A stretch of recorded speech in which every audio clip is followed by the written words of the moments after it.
Gostaria de chamar à mesa o Dr. Augusto Loureiro para a sua palestra.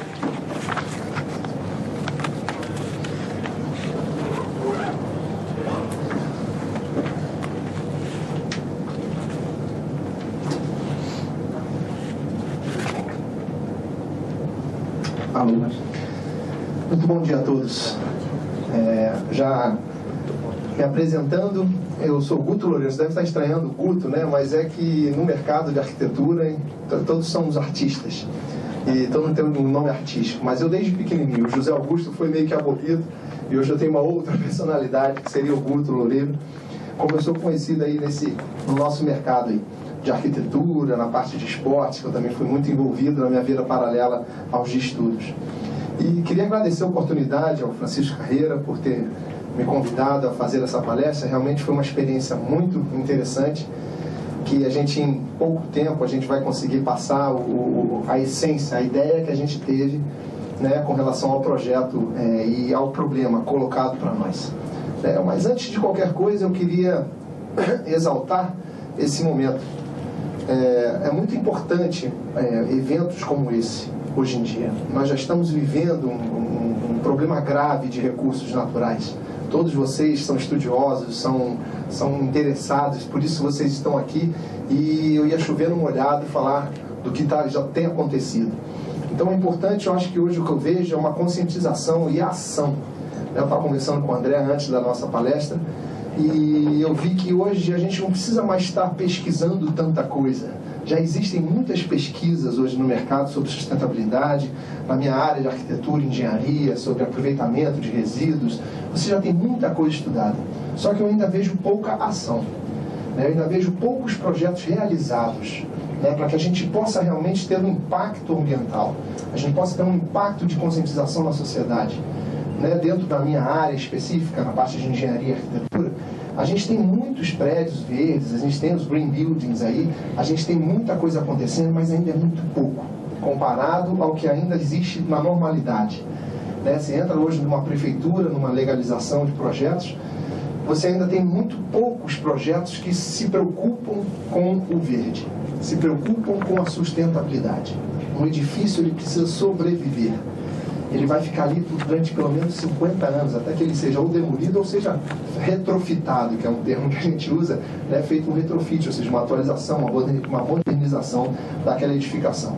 Então, se a gente está criando, eu como arquiteto, projetando algo que vai ficar pelo menos 50 anos aí, exposto ao tempo, exposto à visão de todos, ele precisa ser conceituado, ele precisa ter o lado sustentável, ele precisa estar vivo ali dentro, por mais que seja um concreto armado.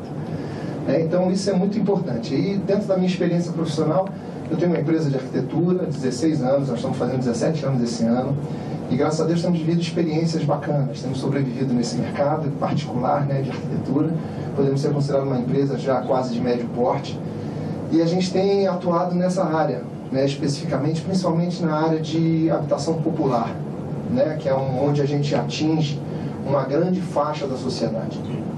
Então, o que eu queria primeiro era fazer tipo uma dinâmica com vocês, para que não seja uma coisa pessoal, já que a gente está aqui em família. Eu já adorei já o início da conversa com o André, com a representante da Coluna, a gerente da Coluna, esqueci o nome, me perdoe, Ângela. A gente já começou falando de amor, A gente começamos o dia falando de amor, é bom demais, Você saber que a gente está aqui para fazer o bem ao outro. Amar é isso, fazer o bem àquele que está próximo de você. E eu, dentro da minha arte, dentro da minha profissão, eu procuro fazer isso, porque a arquitetura, o objetivo principal é trazer o bem-estar àquele que vai utilizar aquela edificação, aquele projeto, aquela construção. Então já fiquei feliz com o início da conversa, foi assim um motivador, uma ação motivadora para nós. E eu queria saber de vocês, o que vocês entendem sobre sustentabilidade?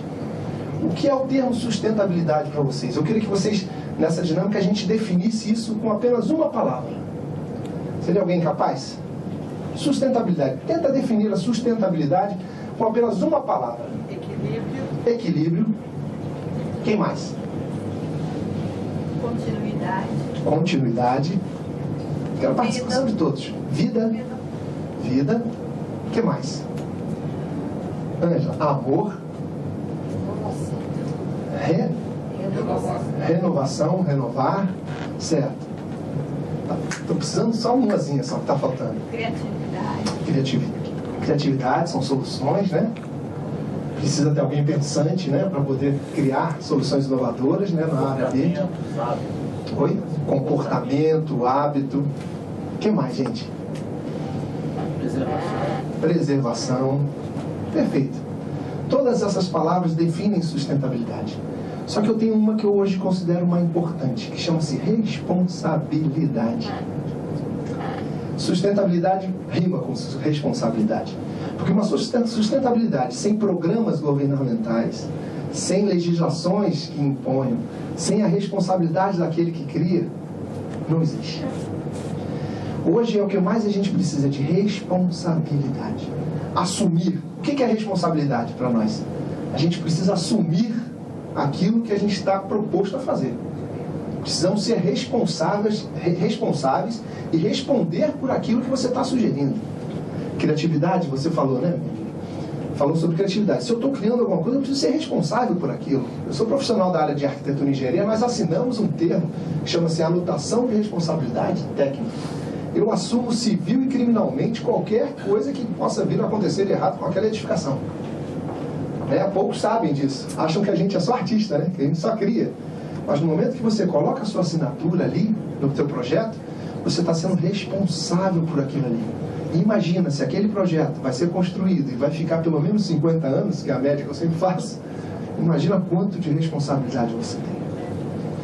E quando a gente projeta com sustentabilidade, hoje eu fico feliz porque as prefeituras hoje começam a exigir reservatórios de reuso de água pluvial, áreas verdes, taxas de permeabilidade maiores, para que a gente evite os problemas de sociedade que a gente vem encontrando na cidade.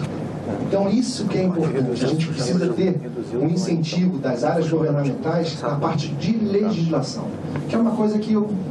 Francisco, desculpa, eu estou na tua frente, Francisco, me perdoe. Mas não tem corte, né? E uma das iniciativas é essa daqui, porque é importante que desse evento saia algum documento que possa chegar às mãos daqueles que votam, daqueles que decidem, daqueles que impõem legislações, porque senão não adianta, vai ficar um jogo de ideias, a gente vai ficar trocando ideias, todo mundo feliz, todo mundo falando do amor, mas o amor não está sendo prático, não está sendo praticado. Então, sustentabilidade, todo mundo falou aí algumas definições. Agora vamos falar da arquitetura sustentável. O que é arquitetura sustentável? Vamos lá, em uma palavra? Arquitetura sustentável. Quem sugere? Tem alguém do meio da área da arquitetura e engenharia aqui? Não? Só o André que está envolvido aí também, né? André, para você, o que é uma arquitetura sustentável? Equilíbrio. Equilíbrio. As palavras todas, né, que nós temos. Planejamento.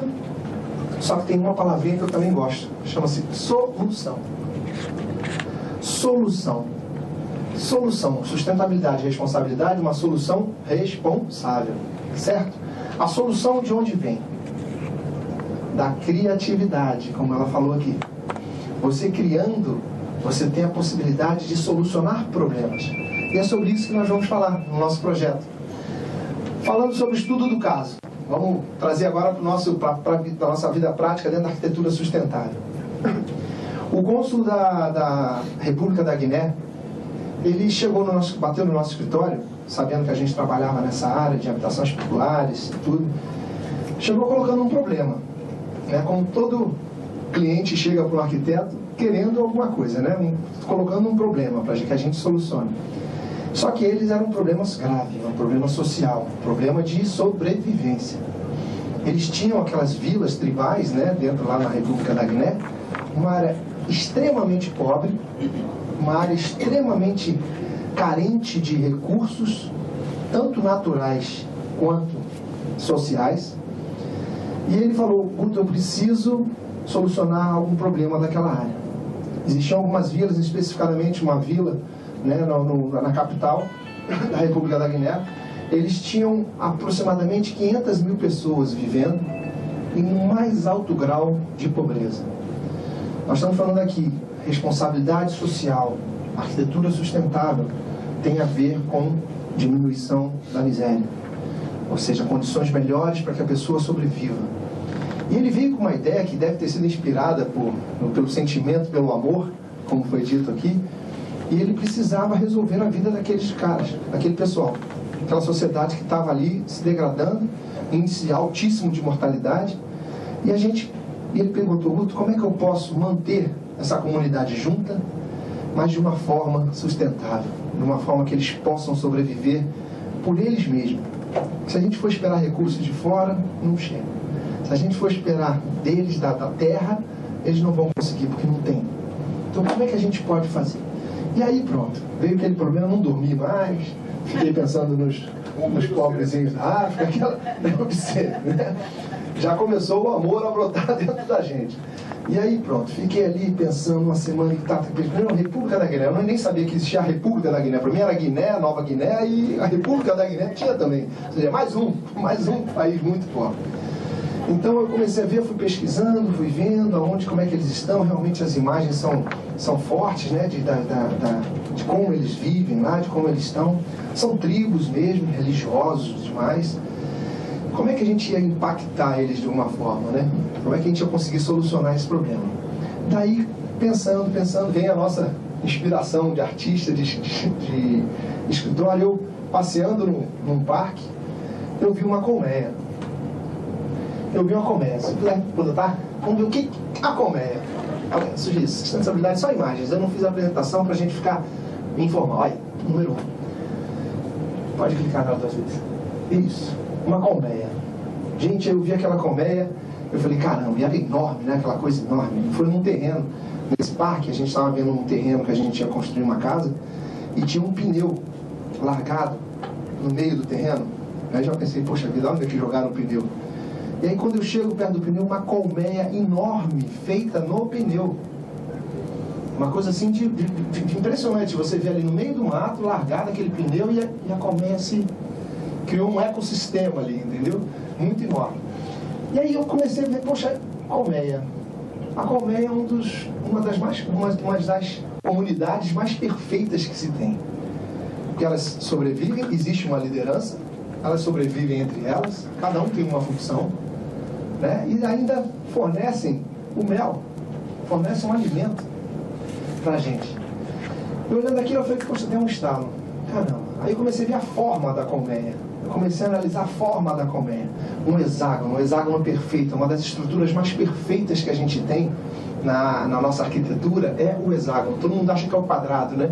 Mas o quadrado necessita de concreto armado para a gente sustentar, para fazer pilar, estrutura, vigamento, laje, para poder ficar aquilo ali como uma casa. O hexágono, ele se autoporta, que é que a gente fala na nossa área. O hexágono, ele é autossustentável, no sentido de sustentar.